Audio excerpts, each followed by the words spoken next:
Hello everyone, welcome back to our channel. দেখো, তোমরা already জানো যে এবারে আরআরবির এনটিপিসি নন টেকনিক্যাল পপুলার ক্যাটাগরির যে এক্সামটা 2019 সালে হয়েছিল, এটা 2024 সালে যখন হচ্ছে, তখন এরা দুটো সেগমেন্টে পরীক্ষা নিচ্ছে। যেমন হচ্ছে কি, আগে যেমন হতো একটা টিআর 1 পরীক্ষা একটা হতো, তারপরে সিবিটি 1 হচ্ছে একটা হতো, সেটাতে সবাই পরীক্ষা দিত। তারপরে সিবিটি 2 যখন হতো, তখন আলাদা আলাদা লেভেলের জন্য আলাদা আলাদা এক্সাম হয়েছে। লেভেল 6, লেভেল 5, লেভেল 3, লেভেল 2 এরকম করে আলাদা আলাদা লেভেলের জন্য আলাদা আলাদা এক্সাম হয়েছে, ঠিক আছে। কিন্তু এইবারের ক্ষেত্রে কি হয়েছে, এরা দুটো সেগমেন্টকে আলাদা করেছে। গ্র্যাজুয়েট লেভেল একটা আলাদা করেছে এবং 10+2 লেভেল বা উচ্চ মাধ্যমিক যোগ্যতায় এটাকে আলাদা করেছে, ঠিক আছে। অলরেডি আমরা গ্র্যাজুয়েট লেভেলের ফর্ম ফিল আপ নিয়ে, জোন সিলেকশন নিয়ে, এগুলো নিয়ে আলোচনা করেছি। এটাতে আমরা কিছু ইম্পর্টেন্ট জিনিস আলোচনা করব। যারা গ্র্যাজুয়েট লেভেলেও ফর্ম ফিল আপ করেছো তাদের ক্ষেত্রেও জিনিসটা কাজে লাগবে, বা যারা ফর্ম ফিল আপ করবে তাদের ক্ষেত্রেও কাজে লাগবে, ঠিক আছে। কয়েকটা প্রশ্ন প্রথমে ক্লিয়ার করে দিতে চাই। যারা গ্র্যাজুয়েট লেভেলে ফর্ম ফিল আপ করেছে তাদের কি উচ্চ মাধ্যমিক যোগ্যতায় যেটা বেরিয়েছে, আন্ডার গ্র্যাজুয়েট যেটা বেরিয়েছে, তাদেরকে ফর্ম ফিল আপ করতে হবে? অবশ্যই তোমাকে দুটো আলাদা আলাদা ফর্ম ফিল আপ করতে হবে। যদি তুমি কোনো ক্যাটাগরি থেকে বিলং না করো তাহলে তোমাকে দুটোর জন্য দুটো আলাদা পেমেন্ট করতে হবে। দ্বিতীয় নম্বর পয়েন্ট কি, গ্র্যাজুয়েট লেভেলের যে 5টা পোস্ট ছিল, প্রত্যেকটা পোস্টের জন্য কি আলাদা ফর্ম ফিল আপ করতে হবে? একদমই না। ফর্ম ফিল আপ তুমি একবারই করবে, ওখানে পোস্ট প্রেফারেন্স তুমি হচ্ছে আলাদা আলাদাভাবে দিতে হবে একটা ফর্ম ফিল আপের মধ্যে। সেটারও ডিটেলস ভিডিও আমরা বানিয়েছি কীভাবে ফর্ম ফিল আপ করতে হবে। 3 নম্বর হচ্ছে কি, জোন সিলেকশন। এটা নিয়ে বিশাল অনেক বড় বড় লেভেলের হচ্ছে বিশাল বড় রিসার্চ চলছে। তাতে পিএইচডি হবে কিনা জানা নেই, কিন্তু রিসার্চ বড় চলছে। কিন্তু তোমাকে আমি একটা কথা বলি, এরকম রিসার্চ কতটা খাটবে সেটা হচ্ছে ভবিষ্যতে তুমি দেখতে পাবে। যে কোনো 5টা জোন যেটাতে বেশি ভ্যাকেন্সি আছে, যেটাতে তোমার মনে হবে যে স্যার আমার এইটাতে ফর্ম ফিল আপ করলে আমার বিভিন্ন ধরনের ক্রাইটেরিয়া ম্যাচ করবে। যেমন 1 নম্বর ক্রাইটেরিয়া, আমি কি কলকাতা ছাড়া অন্য জায়গায় গিয়ে চাকরি করতে পারবো? এখন তোমার কাছে মনে হতে পারে যে স্যার আমার একটা চাকরি হলেই হবে, আমি যে কোনো চাকরি যে কোনো জায়গায় করতে পারি। কিন্তু এটা অত সহজ জিনিস ভাই নয়, ঠিক আছে। যারা অলরেডি চাকরি করছে তাদের থেকে একবার খোঁজ নেবে। চাকরি পাওয়া যতটা সহজ একটা সময়ের পরে হবে, চাকরি পেয়ে সেটাকে সব কিছু সার্কামস্ট্যান্সেসের সঙ্গে মিলিয়ে এগিয়ে যাওয়াটা হচ্ছে আরও বড় ডিফিকাল্ট জিনিস। তুমি এখানে থাকবে, তোমার ফ্যামিলি থাকবে বাইরে, তুমি থাকবে বাইরে, তোমার ফ্যামিলি থাকবে এখানে।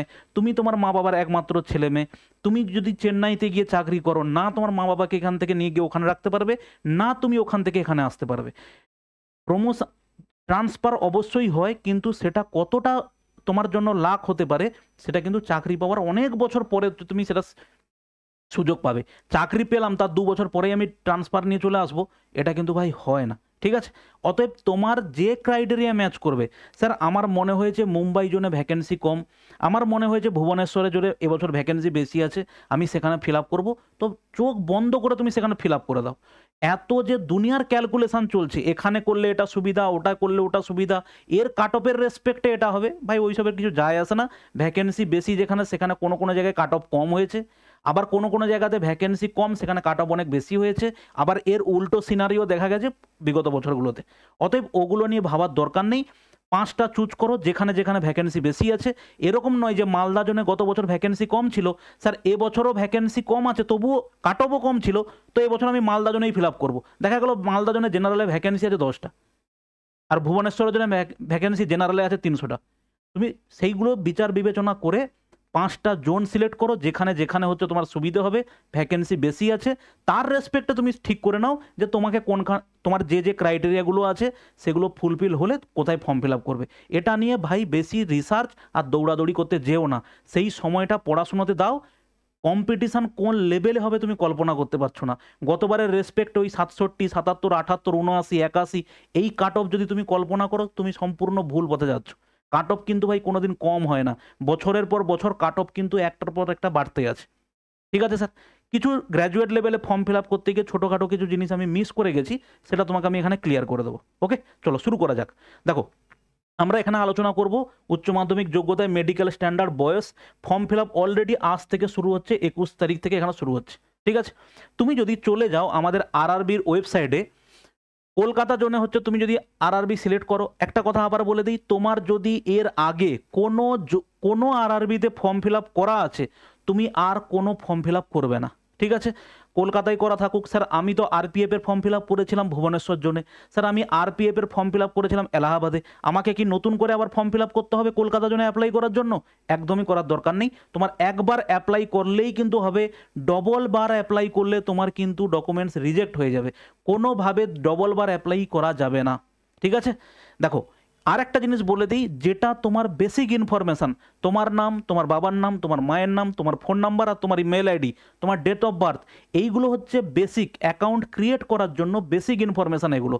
এই ইনফরমেশান কোনোভাবে চেঞ্জ করা যাবে না। যদি তোমার নাম কোনোভাবে চেঞ্জ হয়েছে আগের থেকে পরে, তোমার নামের সঙ্গে তোমার আধার কার্ড, তোমার বাবার নামের সঙ্গে তোমার নাম, তোমার বাবার আধার কার্ডের সঙ্গে তোমার অ্যাডমিট কার্ডের নাম, এইগুলো যদি কোনো রকম ডিসপিউট হয়ে থাকে, ইমিডিয়েটলি তুমি ফার্স্ট ক্লাস ম্যাজিস্ট্রেট থেকে ফর্ম ফিল আপ কমপ্লিট হওয়ার আগে এটাকে একটা এফিডেভিট করিয়ে রাখো। তুমি চলে যাও, তোমার কোর্টে চলে যাও, কোর্টে গিয়ে ওখানে মোহরি ধরবে, জিজ্ঞেস করবে ফার্স্ট ক্লাস ম্যাজিস্ট্রেটকে দিয়ে আমি একটা এফিডেভিট করাবো, ওরা করিয়ে দেবে, ওটাকে তুলে রেখে দেবে। ঠিক আছে, ওটা একবারই করতে লাগবে, বছর বছর পরীক্ষার জন্য করতে হবে না, একবারই একটা এফিডেভিট করবে। দেখো আরআরবি কলকাতার আমি যদি ওয়েবসাইটটা খুলি, আমি এখানে খুললাম আরআরবি ওয়েবসাইট, সার্চ করবে গুগলে গেলে তুমি প্রথমেই দেখতে যাবে দুটো তুমি নোটিফিকেশান পাবে। CEN5 এটা হচ্ছে নোটিফিকেশান কার জন্য? এটা হচ্ছে আমাদের এনটিপিসির জন্য। ঠিক আছে, আর এটা কার জন্য? এটা হচ্ছে আমাদের 10+12 লেভেলের জন্য। কিন্তু ম্যাটার হচ্ছে এটাই, তুমি যে কোনো একটাতে তুমি যদি করে থাকো, লগ ইন করে থাকো, বা একটাতে তুমি অ্যাকাউন্ট ক্রিয়েট করে থাকো, তাহলে কিন্তু তুমি সেখানটাতে করতে পারবে, তুমি সেখানটাতে ফর্ম ফিল আপ করতে পারবে। ঠিক আছে, এবার দেখো যদি তুমি কোনো আরআরবিতে, আমার ধরো এখানে লগ ইন করা আছে, তুমি যদি কোনো আরআরবিতে লগ ইন করা থাকে বা মানে অ্যাকাউন্ট খোলা থাকে, তো তুমি সেখানে একবার লগ ইন করে নিলে দেখো তোমার কাছে কিন্তু সমস্ত আরআরবির হচ্ছে অ্যাক্সেস থাকবে। যেমন এখানটাতে তুমি যদি লগ ইন করে নিয়েছো, তোমার আরআরবিতে অ্যাকাউন্ট ক্রিয়েট থাকে, একটা স্টেপ বাই স্টেপ দেখো অ্যাকাউন্ট কীভাবে ক্রিয়েট করতে হয় সেটার ভিডিও বানানো আছে, সেটাও তুমি দেখতে পারো। ওকে, স্ট্র্যাটেজি বলে প্লে লিস্টে চলে যাবে, ওখানে সব কিছু ডিটেলসে বানানো আছে। দেখো তুমি ধরো এখানটাতে আমি তোমাকে বলছি, ধরো তুমি আন্ডার গ্র্যাজুয়েটে ফর্ম ফিল আপ করবে। ঠিক আছে, তুমি এখানটাতে ফর্ম ফিল আপ করবে আন্ডার গ্র্যাজুয়েট। দেখো আন্ডার গ্র্যাজুয়েটে তুমি যদি ফর্ম ফিল আপ করো, তাহলে তুমি এখানে করবে কি, আমার ধরো এখানে কলকাতা সিলেক্ট হয়ে আছে, আমি বলবো না স্যার আমি কলকাতা করব না, তুমি এখানে ক্লিক করো। এখানে তুমি ক্লিক করলে তুমি পাবে কি, এরকম ড্রপ ডাউন মেনু পাবে। আমার মনে হলো স্যার আমি ভুবনেশ্বরে ফর্ম ফিল আপ করবো, ভুবনেশ্বর ক্লিক করলে I am not currently ডিভার্ড any RRB RRC, এবার তুমি এখান থেকে নেক্সট করবে, করলে তোমাকে এখানে দেখাবে পরপর তোমার যে আগের ফর্ম ফিল আপগুলো করা ছিল, জাস্ট তার পার্সোনাল ডিটেলসটা তোমাকে দেখাবে, other details, educational qualification, upload profile document, prefer, এগুলো সব তোমাকে একটা একটা করে করতে হবে এবারে। ঠিক আছে, এবারে চলে যাই আমাদের ইনফরমেশানে। দেখো আমাদের যে প্রশ্নগুলো আলোচনা করব সেটা ভালো করে খেয়াল করো। সিট কোথায় পড়তে পারে, এটা মোস্ট ইম্পর্ট্যান্ট একটা প্রশ্ন সবার কাছে, এবং এটার উত্তর নোটিফিকেশানেই দেওয়া আছে, তোমরা কেউ পড়োনি বলে এটা হচ্ছে ভুল করো। সব সময় নোটিফিকেশান নিজে পড়ার চেষ্টা করবে, আগে নিজে পড়ে জিনিসটাকে বোঝার চেষ্টা করবে, তারপর যে কোনো কোটি কোটি ভিডিও, তুমি কোনো জায়গা থেকে কোনো ইনফরমেশান তোমার বাদ যাবে না, যে কোনো জায়গা থেকে তুমি ইনফরমেশান পেয়ে যাবে। প্রত্যেকটা জিনিস আমি আলোচনা করব, একদম শেষ পর্যন্ত ভিডিওটা দেখো। সিট কোথায় পড়বে, পরীক্ষা বাংলায় দেওয়া যাবে কি না, এটা একটা ইনফরমেশান। চশমা থাকলে পরীক্ষা দেওয়া যাবে কি না, এটা একটা। সব পোস্ট একসঙ্গে ফিল আপ করা যাবে কি না, দেখো একটা একটা স্টেপ বাই স্টেপ প্রত্যেকটা জিনিসে আসছে। প্রথম হচ্ছে কি, আমাদের এই হচ্ছে নোটিফিকেশান, আমাদের opening of online registration of the application কত তারিখ থেকে, আজ থেকে 21/9/2024। Closing of online registration of application 20/10, 1 মাস ধরে হচ্ছে ভাই ফর্ম ফিল আপ চলবে। এটা আমাদের অলমোস্ট এক্সাম তুমি ধরে রাখতে পারো প্রায় মাস 6 পরে এক্সাম হবে। ঠিক আছে, খুব কম করে হলেও। Date of fees of payment এটা দেওয়া আছে, ডেট ফর মডিফিকেশান, তুমি কোন কোন জিনিস মডিফাই করতে পারো, একমাত্র তোমার নাম, তোমার বাবার নাম, যেগুলো হচ্ছে বেসিক ইনফরমেশান, তোমার ফোন নাম্বার, তোমার মেল আইডি, মায়ের নাম, এইগুলো বাদ দিয়ে তুমি যে কোনো জিনিস মডিফাই করতে পারো। যদি তোমার কোনোভাবে কাস্ট সার্টিফিকেটেও প্রবলেম থেকে থাকে বা কাস্ট ডকুমেন্টসে প্রবলেম থাকে, সেটাও তুমি মডিফাই করতে পারো, কিন্তু বেসিক ইনফরমেশান যেগুলো সেগুলো তুমি মডিফাই করতে পারবে না। ঠিক আছে, নেক্সট দেখো, এটা হচ্ছে আমাদের টোটাল 4টে হচ্ছে পোস্ট আছে, commercial cum ticket clerk, account clerk cum typist, junior clerk cum typist এবং 10 ক্লার্ক। দেখো যেখানে যেখানে টাইপিস্ট কথাটা আছে, একমাত্র ওই সমস্ত এক্সামগুলোতে তোমাকে 3টে স্টেপে হচ্ছে এক্সাম দিতে হবে, ঠিক আছে? 3টে স্টেপে এক্সাম দিতে হবে, আমরা বলবো CBT 1, CBT 2 এবং হচ্ছে টাইপ টেস্ট, তারপরে মেডিকেল। এখানে তোমার দেওয়া আছে এটা লেভেল 3-র এক্সাম। তুমি ধরে রাখো এটা হচ্ছে তোমার বেতন স্টার্টিং হবে, তোমাকে একটা নর্মাল হিসেব বলছি, 21,700 টাকা। এর হচ্ছে 50% তুমি ডিএ ধরে নাও, মানে 10,000 টাকা, 31। তারপরে এইচআরে 20%, এইচআরে 30%, এইভাবে হচ্ছে তুমি হিসেব করতে পারো। কেউ একজন কমেন্ট করেছে দেখলাম যে স্যার রেলের পরীক্ষা, রেলের নাকি হচ্ছে এইচআরে থাকে না। একটু ভালো করে ভাই ইনফরমেশানগুলো নিয়ে নেবে। কোনো জায়গাতে কমেন্ট করার আগে তুমি যেখানে, আমার এখানে কমেন্ট করো, যেখানে খুশি গিয়ে তর্কাতর্কি করো, কিন্তু আগে 4বার চেক করে নেবে ইনফরমেশান, তারপরে তর্কতে যাবে। ওকে ভাই, এখানে দেখো প্রত্যেকটা ছেলেমেয়ের জন্য বলতে চাইছি এই বছরটা কিন্তু তোমার জন্য বিশাল একটা বড় সুযোগ, কারণ এইটা হচ্ছে আগামী বছর থেকে 30 বছর বয়স পর্যন্ত তুমি দিতে পারবে। একমাত্র এই বছর যেখানে হচ্ছে 33 বছর 3 বছরের জন্য তোমাকে ছাড় দেওয়া হয়েছে শুধুমাত্র কোভিডের কারণে, ঠিক আছে? অতএব এই অপরচুনিটি সবসময় আমরা বলি, এই অপরচুনিটি গ্র্যাব না করলে, সমস্ত টিচারই বলে এইটা তোমার জন্য বিশাল বড় অপরচুনিটি। ভাই ওরকম অপরচুনিটি কিছু নয়, এরকম দিনও আসবে তুমি হচ্ছে এই যে 72টা সিট থাকবে ওটাতেও তুমি সিলেক্ট হয়ে যাবে ঠিকঠাক করে যদি তুমি পড়াশুনো করো। আর এরকমও দিনও তুমি দেখতে পাবে এই যে 2000 সিট আছে না, টোটাল মিলিয়ে 3445টা যে সিট আছে, এর মধ্যে তোমার একটা পোস্টও হবে না। অতএব এই অপরচুনিটি গ্র্যাব না করলে তোমার সারা জীবনে অপরচুনিটি আসবে না, এটা সম্পূর্ণ ভাঁওতাবাজি কথাবার্তা, এগুলোতে কোনোদিন যাবে না। পড়াশুনো প্রপার ওয়েতে করো, একটা সময় তোমারও আসবে, রেগুলার লেগে থাকো। আজকের যতটুকু পড়েছি কালকে যেন আমার মনে হয় যে গতকালের থেকে আজকে আরও ভালো পড়েছি, এবং তাতে আমি কিছু ইনফরমেশান নতুন গ্যাদার করতে পেরেছি, আমি আগের থেকে প্র্যাকটিস করতে পেরেছি।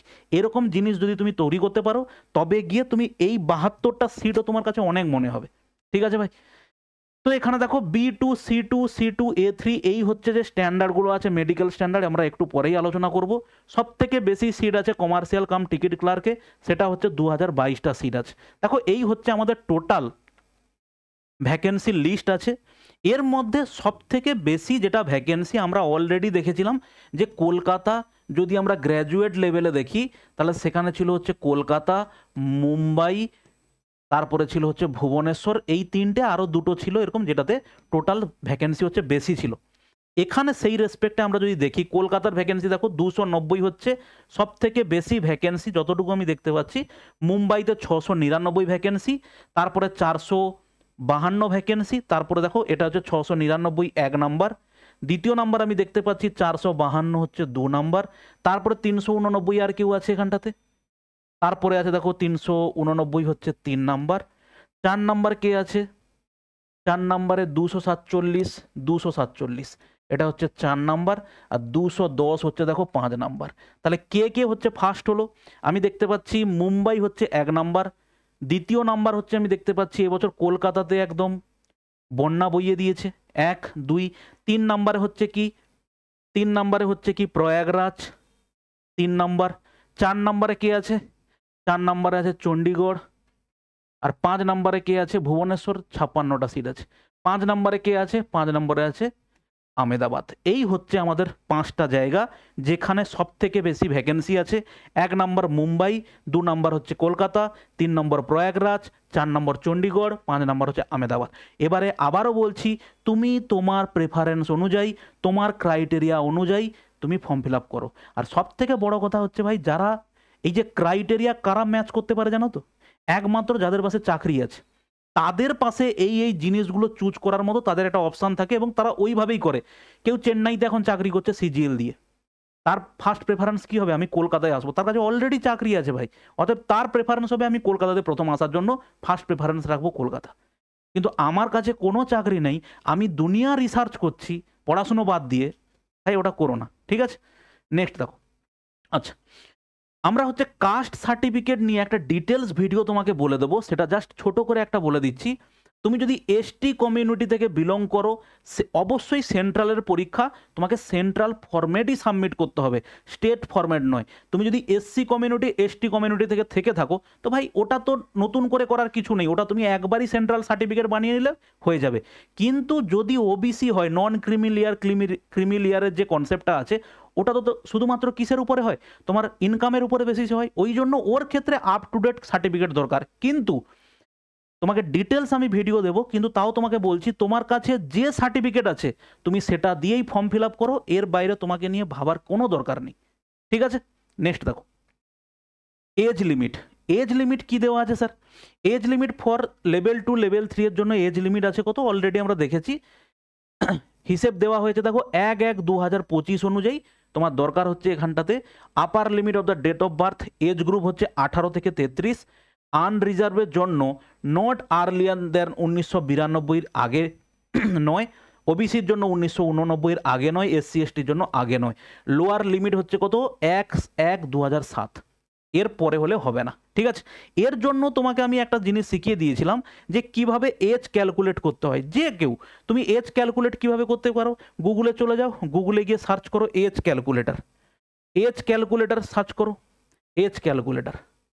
ওকে, সার্চ করলে একদম প্রথমে যেটা আসবে সেটা বসিয়ে দাও। তোমার কোন ডেট অনুযায়ী নিচ্ছে? স্যার 1/1 জানুয়ারির 1 তারিখ 2025।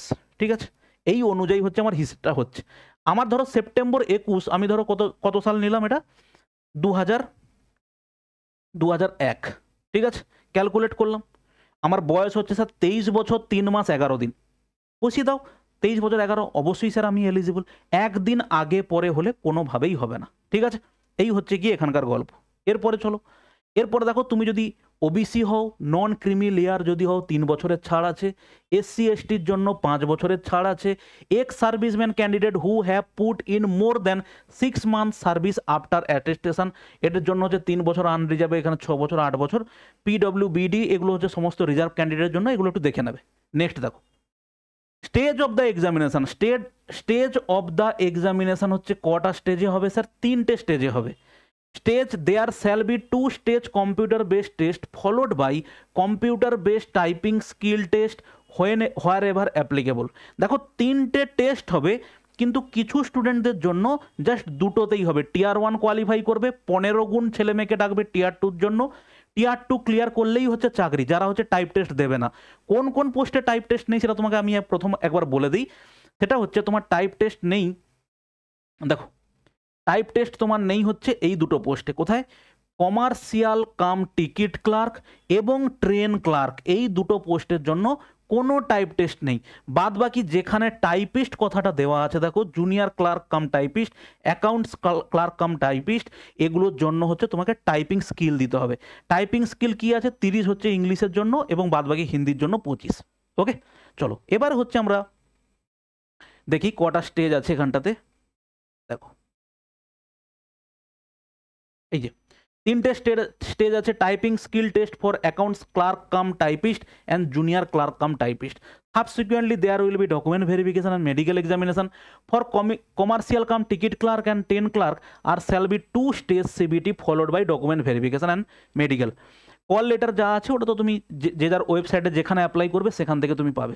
শর্ট লিস্টিং ফর ভেরিয়াস টাইপের কি আছে দেখো, RRB wise short listing of candidate for 2 stage CBT shall be done 15 times of the vacancy. The shortlisting for computer based typing skill test shall be extend 8 times.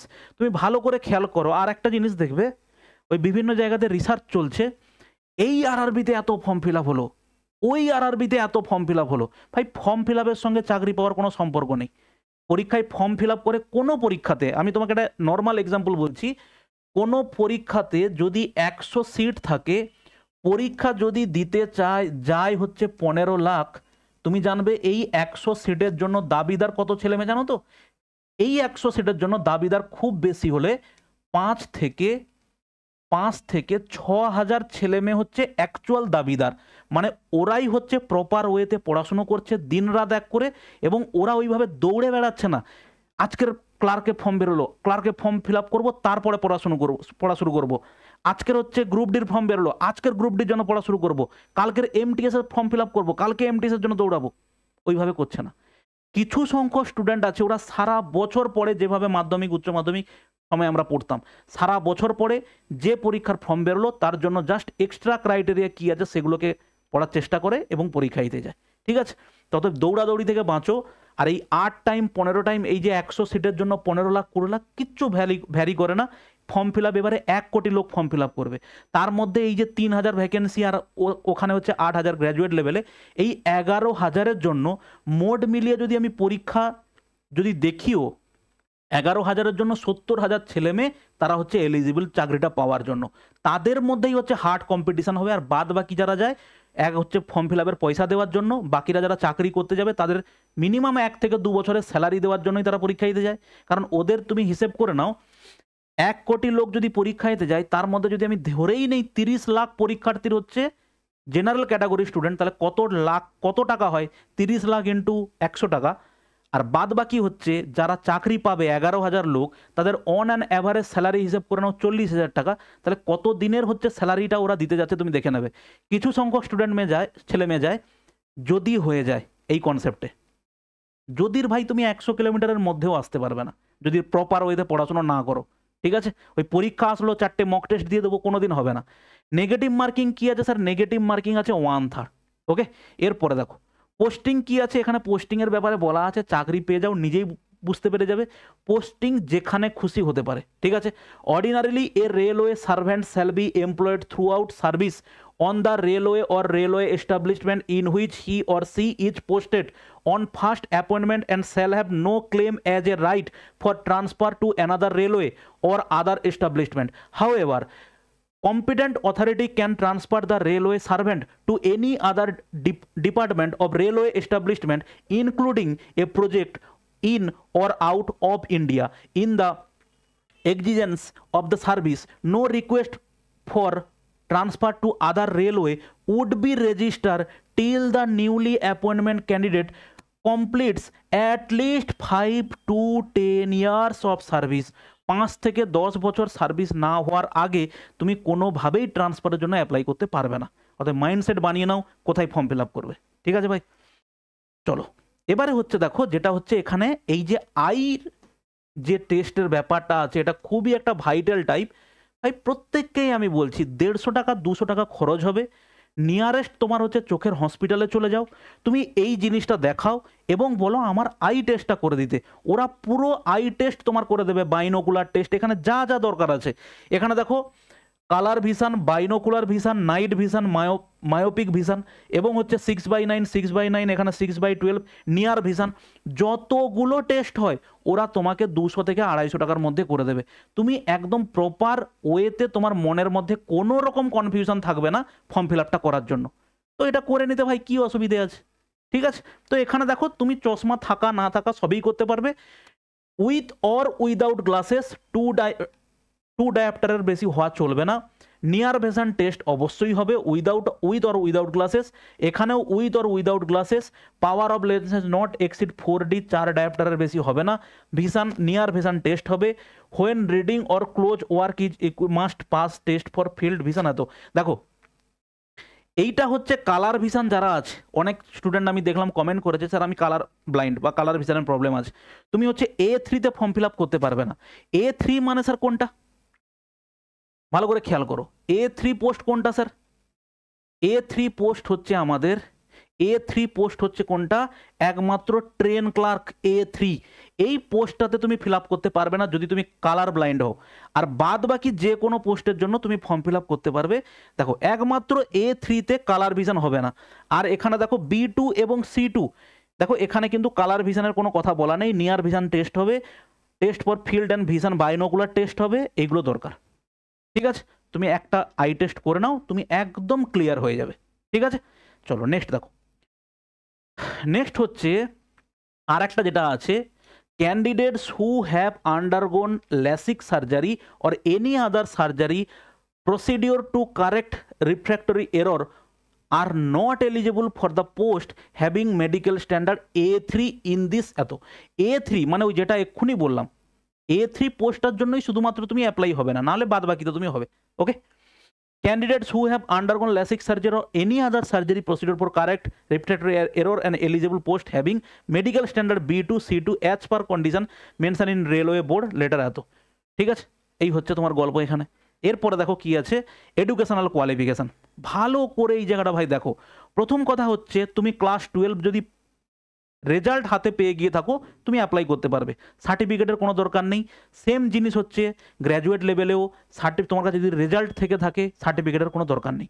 দেখো এখানে তোমাকে একটা জিনিস বলা আছে এখানটাতে, এইটা হচ্ছে মোস্ট ইম্পর্টেন্ট জায়গা। এখানে শুধু 12 যদি পাস করে তুমি পরীক্ষা দিতে যাবে ভাবছো, তোমাকে ডেফিনেটলি 50% হচ্ছে তোমাকে নাম্বার থাকতেই হবে, equivalent with not less than 50%। আর একটা জিনিস, পলিটেকনিক ডিপ্লোমা এগুলো কিন্তু ক্লাস 12 লেভেল, এটা কিন্তু গ্র্যাজুয়েট লেভেল নয়। এখানে একটা কথা বলা আছে, যদি তুমি 10+2 বা 12 স্ট্যান্ডার্ডের হয়, তোমাকে 50% নাম্বার পেতেই হবে। কাদের 50% ছাড়াও হবে? যারা গ্র্যাজুয়েট। এখানে একটা কথা বলা আছে দেখো, 50% marks is not to be insisted upon in case of SC ST persons with benchmark disabilities, ex-servicemen and candidates who possesses qualification higher than 10+2 level। বোঝা গেল কি বললাম? 12 or its equivalent with not less than 50 marks in the aggregate। 50% marks is not to be insisted upon in case of SC ST person with benchmark disabilities, ex-servicemen and 50% mark তাদের জন্য দরকার নেই যারা SC ST OBC ex serviceman এবং যাদের 12 লেভেলের থেকে বেশি কোয়ালিফিকেশান আছে, তাদের 50% দরকার নেই। তুমি যদি শুধু 12 লেভেল ডিপ্লোমা নিয়ে পরীক্ষা দিতে চাইছো, তাহলে তোমাকে 50% নাম্বার আনতেই হবে, প্রত্যেকটাতে same. 12 or it's equivalent not less than 50% mark এত, disabilities candidates who possess qualification higher than, typing proficiency in English এত। আচ্ছা, টাইপিং প্রফিসিয়েন্সি জানতে চেয়েছে, তোমাকে কিন্তু কোনো সার্টিফিকেট বা কোনো কোর্সের দরকার নেই, তুমি জানলেই হবে, ঠিক আছে। এখানেও ঠিক তেমন টাইপিং প্রফিসিয়েন্সি, কারণ এই দুটো পোস্ট কার? এই দুটো পোস্ট হচ্ছে স্যার টাইপিস্টের পোস্ট, অতএব তোমাকে তো টাইপিং প্রফিসিয়েন্সি টাইপ টেস্ট তোমাকে দিতেই হবে, ওই জন্য এখানে দেওয়া, ঠিক আছে। আর শেষেরটা যেটা দেওয়া আছে ট্রেন ক্লার্ক, যেটা 12, এবং এটাতেই দেখো A3, এটাই হচ্ছে A3, এটাতে তোমার হচ্ছে কি কালার ব্লাইন্ডনেস হলে দেওয়া যাবে না, ঠিক আছে। চেক করলাম একটু আগে আমরা। 50% mark is not insisted upon in the case of SC ST OBC এত, candidates who possesses qualification higher than এত। অতএব তোমার জানা গেল কি, তোমার যদি 10th লেভেলে পরীক্ষা দিতে হয়, তোমাকে 50%-এর বেশি মার্ক থাকতে হবে। যদি তুমি SC ST OBC benchmark disabilities থাকে, এক্স সার্ভিসম্যান হও এবং তোমার এক্সট্রা সার্টিফিকেট থাকে 12-এর থেকে বেশি, তাহলে তুমি ফর্ম ফিল আপ করতে পারবে 50% না থাকলেও। ওকে, চলো নেক্সট হচ্ছে এক্সামিনেশন ফিস কি আছে স্যার? 500 টাকা তো তোমাকে দিতেই হবে for all candidate except the fees concession category mention below, এত দিতে হবে। Out of fees of 500 and amount of 400 shall be refunded on duly deducting bank charges on appearing. ভাই ফেরতও যদি দেবে তো এত হ্যারাসমেন্টের দরকার কি আছে? ফেরতই যদি তুমি সেই পরে দিবে তো দরকারটা কি আছে যে 100 টাকা কাটার জন্য তোমার কাছ থেকে 500 টাকা আমি নিয়ে নিলাম? কোনো মানে হয়? যাই হোক, for PWD female transgender ex serviceman candidate and ক্যাতো belong to the SC ST minority communities economically backward classes 250 টাকা দিতে হবে। This fees 250 shall be refunded duly deducting bank charges. তোমাকে যদি 250 টাকা ওরা পরে ফেরত দিয়ে দেবে বলেছে, অতএব সেই টাকাটা হচ্ছে তুমি ফেরত পেয়ে যাবে। কিন্তু এখানে একটা ক্রাইটেরিয়া আছে, তোমাকে পরীক্ষাতে বসতে হবে। কিন্তু পরীক্ষা যদি তুমি না দাও, টাকা ফেরতের গল্পের সময় তুমি বলবে আমি কেন টাকা ফেরত পেলাম না, ওটা কিন্তু হবে না। তোমাকে টাকা ফেরত পেতে গেলে তোমাকে পরীক্ষায় বসতে হবে, সে তুমি 1 পাও, 0 পাও, নেগেটিভ পাও, যাই পাও, ঠিক আছে। আচ্ছা, রিক্রুটমেন্ট প্রসেস অলরেডি আমরা আলোচনা করে নিয়েছি আগে। 3টে স্টেজে পরীক্ষা হবে, অমুক তুমুক হবে। এক্সাম প্যাটার্ন কি আছে স্যার? 90 মিনিটের হবে Tier 1 বা CBT 1, 90 minute, 40 general knowledge, mathematics, reasoning 100, এবং এখানটাতে নেগেটিভ মার্ক থাকবে। এখানে সব থেকে বড় একটা জিনিস বলা আছে, যেটা ল্যাঙ্গুয়েজ। ভালো করে খেয়াল করো, এই ল্যাঙ্গুয়েজটা কি? প্রথম কথা হচ্ছে স্যার আমি বাংলায় পরীক্ষা দিতে পারবো, অবশ্যই বাংলায় পরীক্ষা দিতে পারবে। ওখানে ড্রপ ডাউন মেনু থাকে, প্রথমে তোমার বাই ডিফল্ট থাকবে হচ্ছে ইংলিশ। তুমি যদি চাও হচ্ছে বাংলায় পরীক্ষা দিতে পারবে, কিন্তু একটা এখানে প্রশ্ন আছে, ভালো করে খেয়াল করো। Choice of exam language, English is the default language. In case the candidates wishes to choose any other language, then the same can be selected from the drop down list of the languages. The languages listed are Assamese, Bengali, umuk tumuk jai thakuk. in case of any difference or discrepancy dispute in the questions between English and opted language, the content of English version shall be prevail. বাংলায় তুমি প্রশ্ন দেখতে গেছো, point দেওয়ার জায়গায় point নেই, তোমার উত্তর মেলেনি, তুমি এবার ভাববে কি তাহলে এটা তো ভুল প্রশ্ন দেওয়া আছে। যখন আমার পরীক্ষা শেষ হওয়ার পরে একটা চ্যালেঞ্জ করার থাকে, চ্যালেঞ্জ করলে যদি তুমি ঠিক চ্যালেঞ্জ করো, ওদের প্রশ্ন যদি ভুল থাকে তোমাকে গ্রেস নাম্বার দেয়। কিন্তু সেক্ষেত্রে যদি তোমার ইংলিশের প্রশ্ন ঠিক থাকে আর তুমি যদি বাংলাতে পরীক্ষা দিয়ে ভাবছো যে ওটা ভুল প্রশ্ন, ওটা কিন্তু ওরা ধরবে না। ওরা ধরে নেবে কি যে ইংলিশে যেটা ঠিক থাকবে, ইংলিশ ভার্সানে যদি ডিসপুট থাকে তবে তুমি গিয়ে নাম্বার পাবে, না হলে তুমি কোনো কিছু পাবে না। ঠিক আছে, চলো এই হচ্ছে কি এখানকার গল্প। কম্পিউটার বেস স্কিল টেস্ট যেটা অলরেডি আলোচনা করেছি, সেটা হচ্ছে should be able to type 30 word per minute in English or 25 word per minute in Hindi or personal computer only without editing tools। এই হচ্ছে কি এখানে গল্প। দেখো টাইপের স্কিল কোথায় দরকার নেই সেটা অলরেডি আমরা আলোচনা করে নিয়েছি। এবারে দেখো মোস্ট ইম্পর্টেন্ট জিনিস ফটো। ফটোতে আমি তোমাকে ছোট করে বলে দিচ্ছি, অলরেডি ডিটেলস হচ্ছে এনটিপিসির ফর্ম ফিল আপের সময় আমি বলে দিয়েছিলাম গ্র্যাজুয়েট লেভেলে। ফটোর ক্ষেত্রে তোমার হচ্ছে হোয়াইট ব্যাকগ্রাউন্ড তোমাকে হতে হবে। হোয়াইট ব্যাকগ্রাউন্ড না হলেও তুমি জাস্ট এই ব্যাকগ্রাউন্ড নিতে পারো। Colour photograph, the photograph should comply with the following requirements, should be passport photograph with white অথবা light colour background. Light colour, হালকা হলুদ আছে, ব্রাউন আছে, কোনো অসুবিধা নেই। ঠিক আছে, প্রবলেম হচ্ছে এখানটাতে সিগনেচার নিয়ে। সিগনেচার কিন্তু অবশ্যই ভালো করে খেয়াল করো। Application has to sign on white paper with black ink pen. Black কালো কালি ছাড়া তুমি যদি আপলোড করে দাও তাহলে কিন্তু রিজেক্ট হয়ে যাবে। দেখো এখানে বলেই দেওয়া আছে ব্ল্যাক ইঙ্ক পেন, তুমি ব্লু কালি দিয়ে করে নিয়েছো, ছবিতে ব্লু চলে এসছে, ক্যান্সেল হয়ে যাবে। এবং এখানে আর একটা বলা আছে কি signature must be in running later not in block letter. অনেকে কি করে দেয়, ধরো রাজু, সহজ নাম রাজু, ও লিখে দিচ্ছে হচ্ছে এভাবে, একদম না। তুমি হচ্ছে করবে যেভাবে তুমি, আমি এরকম রাজু লিখছি, তুমি এরকম রাজু লিখতে পারো, কেউ এভাবে রাজু লিখতে পারে, যেটা হচ্ছে তোমার সুবিধে। রানিং হ্যান্ডরাইট এরকম নয়। ঠিক আছে, image should be JPG format, এগুলো তুমি অলরেডি জানো। আর না হলে জাস্ট যেখানে তুমি ফর্ম ফিল আপ করতে যাবে সেখানে হচ্ছে এইটা যেন ঠিকঠাক করে দেখে রাখো। ব্যাকগ্রাউন্ড, স্যার আমার 6 মাসের অনেক পুরনো ছবি আছে, ভাই আরেকবার ছবি তুলে নাও, কি আছে। ঠিক আছে, ব্ল্যাক বল ইঙ্ক পেন, সেটা দিয়ে তুমি সিগনেচার করবে সাদা কাগজের উপরে, এবং সেটাকে হচ্ছে তুমি এই ফরম্যাটে, জেপিজি ফরম্যাট 50 এবং 20 ডাইমেনশনে 30 থেকে 70 কেবির মধ্যে আপলোড করবে। ঠিক আছে, তো এই গেল হচ্ছে মোটামুটিভাবে আমাদের টোটাল।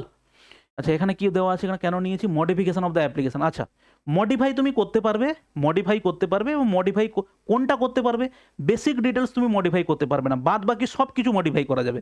তোমার কাস্ট সার্টিফিকেট মডিফাই করা যাবে, caste certificate sir OBC creamy layer ছিলাম না, এখন হয়ে গেছি, করা যাবে, সব কিছু মডিফাই করা যাবে, কিন্তু তোমার বেসিক যেটা আছে সেটা তুমি করতে পারবে না। ওকে, এবারে মোস্ট ইম্পর্ট্যান্ট যেটা আসছি সেটা হচ্ছে স্যার পরীক্ষার সেন্টার কোথায় পড়বে। এটা হচ্ছে অন্তত 50-100 বার আমি মেসেজ, মেল এবং আরও বেশি কমেন্ট আমি পেয়েছি। পরীক্ষার সেন্টার তোমার সারা ভারতবর্ষে যেখানে খুশি হতে পারে।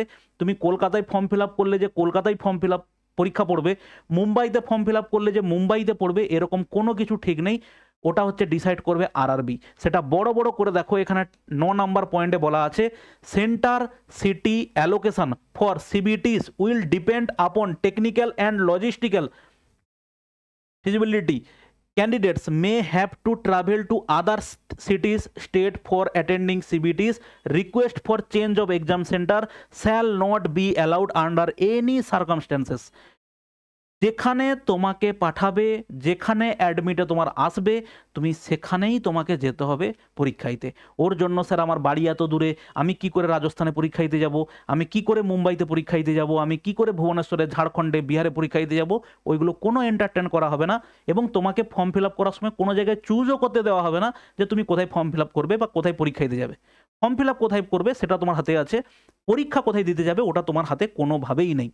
ঠিক আছে স্যার, অতএব তোমাকে পরীক্ষা দিতে যাওয়ার জন্য তোমাকে রেডি থাকতে হবে যে কোনো জায়গায়। দেখো অলরেডি আমাদের হচ্ছে রেলের জন্য ক্লাস শুরু হয়েছিল, প্র্যাকটিস, এখন কিছুদিন বন্ধ আছে মক টেস্ট অ্যারেঞ্জমেন্টের জন্য। তো এইটা তুমি ক্লাস অ্যাটেন্ড করতে পারো, আমাদের লাইভ ক্লাস থাকে। 100টা ফুল মক থাকবে আলাদা আলাদার জন্য, গ্র্যাজুয়েটের জন্য আলাদা এবং হচ্ছে 12th স্ট্যান্ডার্ডের জন্য হচ্ছে আলাদা আলাদা 100 ফুল মক টেস্ট থাকবে। মক টেস্ট শুরু হবে হচ্ছে পুজোর পরে। মক টেস্ট তোমাদের শুরু হবে অক্টোবরের 15 থেকে 20 তারিখের পরে তোমাদের হচ্ছে রেলের মক টেস্টটা শুরু হবে। ঠিক আছে, আরও ডিটেলসের জন্য তুমি আমাদের অ্যাপ ডাউনলোড করতে পারো এবং টেলিগ্রাম চ্যানেল ডেসক্রিপশানে লিঙ্ক আছে, সেটা জয়েন করতে পারো। এখানে দেখো আমাদের অ্যাপে, এখানে তুমি ফ্রি টেস্টটা পাবে, এখানে হচ্ছে তুমি পেড টেস্ট সিরিজও পাবে। এখানে পেড কোর্স হচ্ছে অলরেডি আমাদের একটা পেড কোর্স চলছে, যেটা আগামী 3 মাসের মধ্যে কমপ্লিট হয়ে যাবে। তুমি ওই কোর্সটা জয়েন করলে তোমাদের রেলের সম্পূর্ণ কমপ্লিট সিলেবাস, অ্যাডভান্স ম্যাথ থেকে শুরু করে যাবতীয় ম্যাথের যতটা সিলেবাস হয় একবারে অলমোস্ট তুমি এইখানটাতে পাবে। প্রায় 135 থেকে 140টা ক্লাস পাবে, যেখানটাতে হচ্ছে টাইপ ওয়াইজ কোশ্চেন করানো হয়, বেসিক কনসেপ্ট ক্লাস করানো হয় এবং সেখানটাতে হচ্ছে রেলের প্রিভিয়াস ইয়ার প্রশ্ন আমি এখানটাতে করিয়ে থাকি। চাইলে তুমি পেড কোর্সে চলে যাও, বেসিক টু অ্যাডভান্স ম্যাথ যে কোর্সটা আছে ওটাতে তুমি চাইলে এনরোল করতে পারো।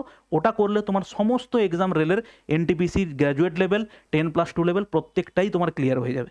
ঠিক আছে, এর পরেও যদি তোমার কোনো কোয়ারি থেকে থাকে তুমি কমেন্ট করো, সেটা নিয়ে আমি পরবর্তীকালে কোনো একটা সময় আলোচনা করব। ঠিক আছে, ভালো থাকবে ভাই, বেস্ট অফ লাক। আর জোন সিলেকশন নিয়ে প্লিজ মারামারি করো না, দৌড়াদৌড়ি করো না, রিসার্চ করা বন্ধ করো। কোনো একটা জায়গায় ফর্ম ফিল আপ করো, ভালো বেস্ট 5টা জনের মধ্যে যে কোনো একটাতে করে পড়াশোনাটা ইমিডিয়েটলি শুরু করো। ঠিক আছে, ভালো থাকবে, বাই।